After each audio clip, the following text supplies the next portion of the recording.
Tempest Rising is base building, edge scrolling, strategic thinking, low power having, in-menu lagging, unit ready, hearing, having horrible FPS in the menus but runs weirdly well in the actual game simulator. Somehow, I don't know. After a nightmarish development process spanning over a decade, with multiple early access updates and videos complaining about said updates, the game has finally crawled out of its production purgatory and seen the light of day. Developed by Slipgate Ironworks, whose previous creations consist of mostly first-person shooters, to my bafflement, might I add. Oh, never mind, I see 2 RTS games here, so I guess they are qualified for the task of resurrecting an entire genre after all. Tempest Rising is a real-time strategy game in the veins of the prestigious Command & Conquer franchise. It is a game highly anticipated by either absolute gigajet gamers who sleep with multiple men and women whenever they get bored of being a superstar billionaire, or introverted social outcasts who were bullied in high school for being a nerd and never quite got over it. Completely unrelated to the latter of these two, Tempest Rising has been one of my most highly anticipated games in recent years for 2 reasons. The first being that strategy is my favorite genre, and StarCraft 2 is a game I'm nowhere near competent enough to compete in an environment full of people who possess such encyclopedic knowledge in a game that they categorize all women as either Protoss Nerazim or Taldarim.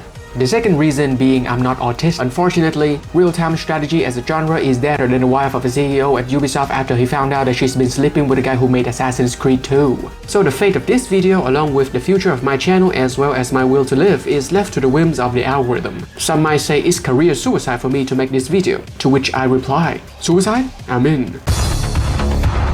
The game takes place in an alternative past where a devastating nuclear war has broken out between the world's superpowers. The resulting spike in radiation triggers the growth of a previously dormant plant called Tempest, which can be harvested and converted into a highly sufficient form of energy capable of powering technology so advanced that they have not yet existed, as exhibited by the lack of unique units in the game. From initial conceptualization to getting stuck in a grueling early access period leading up to an accidental early release. 11 years in the making, and the most interesting thing they could come up with was a hamster ball that rolled over stuff. So if you're coming here looking for something akin to Total War 3's level of wackiness, you're gonna be more disappointed than the dad who just found out his daughter has an OnlyFans. Let's hope they hook the guy designing the inevitable DLC faction up with some Tempest weed. That way he might be able to come up with something a little bit more revolutionary than a field hospital as an ultimate ability.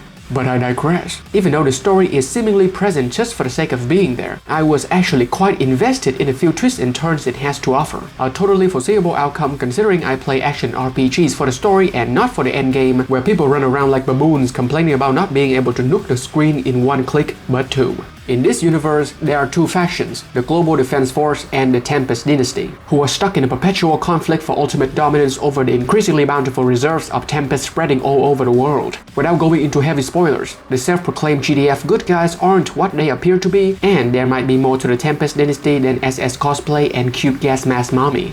True to its Command & Conquer roots, you'll assume the role of these factions' upcoming general and lead their soldiers to victory in a series of missions that are just unique and compelling enough to drive the plot forward at a non-glacial pace. These missions range from selecting your provided units and clicking on the enemy's units, to building a base and establishing a thriving economy capable of funding an army operating according to a combined arms doctrine, then selecting your units and clicking on the enemy's units. Even though these missions are nothing too revolutionary, there is only so much you can realistically do with a real-time strategy game that is not different scenarios leading to right-clicking. But considering that the devs could have just phoned it in with a plot, I really appreciate the effort. Now, with all that said about the story, we all know the game is the real reason why you're here in the first place. As of now, StarCraft 2 remains king of the RTS genre with a bustling community of more than 10,000 hourly players who could easily murder me for making fun of them if they weren't so busy molesting their keyboards. And because my fingers have felt the warmth of womanly flesh, I am more interested in the gameplay style of classic RTS games in the veins of Command & Conquer,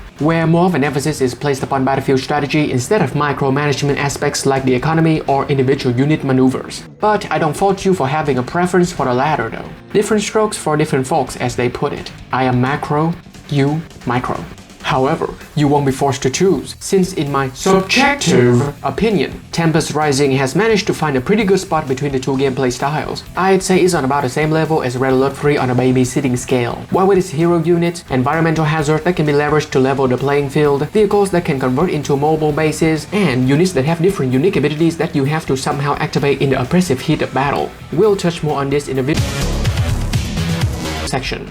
Yeah, I don't know if it's because of my barely open, mentally unstable, sleep-deprived Asian eyes, or because of the muted color scheme, but the infantry units look pretty much the same, especially when you zoom out and your supposedly elite combatants converge into a pulsating grey blob. Quite depressing when you zoom in to see these units look entirely distinguishable with beautiful, detailed, complex designs. They stand out being the Dynasty's units, who take on a look that's reminiscent of a certain infamous army led by a certain dictator who shall not be named for fear of being executed by another dictator of a digital affinity. The same upside does not apply for the vehicles, however, as they all look pretty much the same whether from up close or far. This problem is even further exacerbated within the chaos of the ever-shifting battlefield, where the only things perceptible are the myriad of explosions and gurgling death sounds from your guys getting torn to shreds and reduced to pulpy viscera by high-caliber machine gun turrets. But aside from that, the game looks great. However, there's one addition I believe that true fans of the CNC franchise would undoubtedly adore, which are FMV cutscenes with real people. It would have added to the overall charm factor and introduced some much needed camp that would either win over many players new to the genre or turn them away completely due to said camp. And they stick up their ass. But I understand why the devs didn't choose to go that route, as it costs a lot more to hire real actors than to digitally conceive one. Plus, I don't want a command and conquer clone. Also, I have this perplexing problem where the menus and cutscenes are laggy, but the game itself runs just fine. I don't know if you found yourself in the same predicament, but comment down below if you have a fix. Or just comment anything really. I am so lonely. Now, back to the game.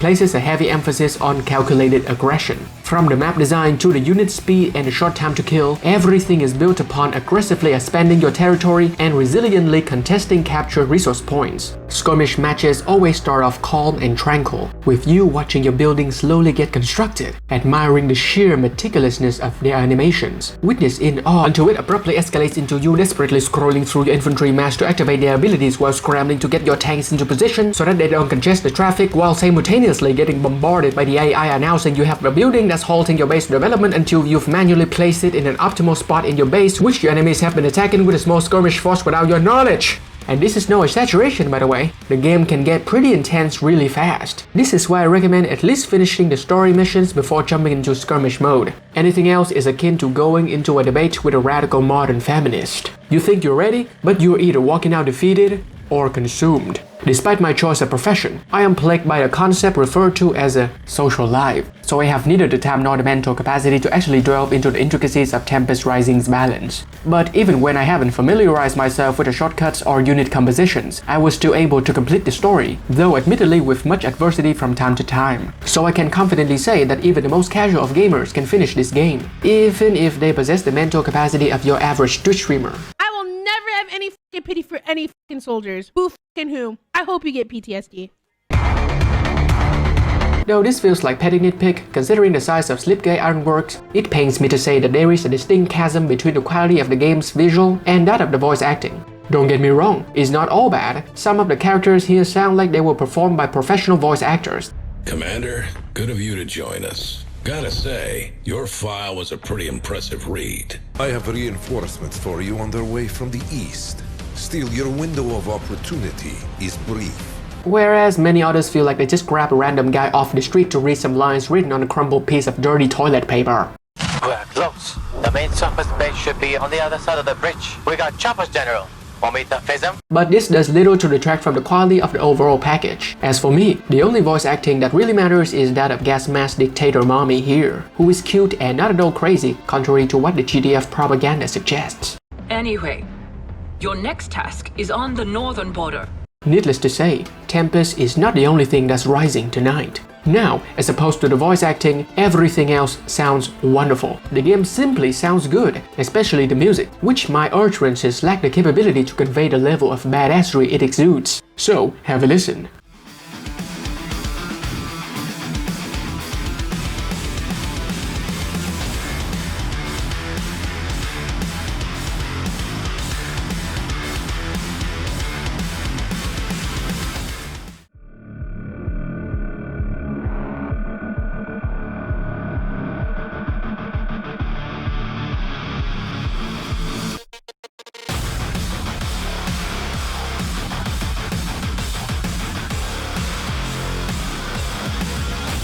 It possesses qualities very reminiscent of Doom 2016. It's a mix between electronic and heavy metal. So if you enjoy that game's music, then you're gonna have a great time headbanging as you conduct devastation in Tempest Rising. And similar to Doom, the music is also adaptive to the situation at hand. So whenever combat breaks out, the soundtrack shifts from escalating diplomatic tension to all-out nuclear annihilation. This, in combination with the aggressive gameplay and impressive visual effects, make for a very engaging classical RTS experience that has not been present in the past 2 decades.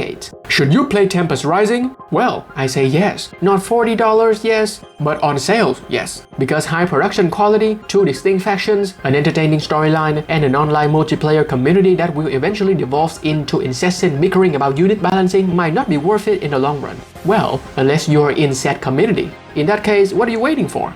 Go take a shower. Thank you to all members of my Patreon, and a special shout out to Osiris, Spyro, Otrael, and of course PR and Mouse Mangler in the big boys tier. Share this video, subscribe and stay tuned to watch me wallow in unceasing madness. If you don't, Pokemon will call you poor for not buying her cookie.